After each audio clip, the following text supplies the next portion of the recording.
деген батырларды көрдік мына. Силер деле айтып отпайық мына. 30 кило, 40 кило улақты тияқ ырғытасыңар, бұяқ ырғытасыңар.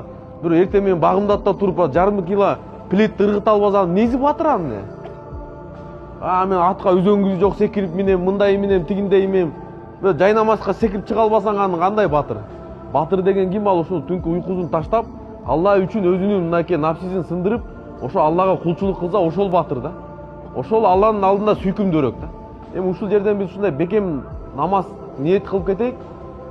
Бакара сүрөсүндө аят бар экен, намаз боюнчачы айтат. Намазды толук аткаргыла дейт. Намазды толук аткаргыла, зекет бергиле жана рүкү кылуучулар менен бирге рүкү кылгыла. Аллах Таала өкүм берип атат Курандачы. Андан кийин дейт, намазды жана ортоңку намазды сактагыла. Асыр намазга да өчө бекем болуш керек экен. Эң кыйын эки жүздүүлөр үчүн намаз кайсы намаз деген? Ал багымдат намаз менен куптан намаз деген да.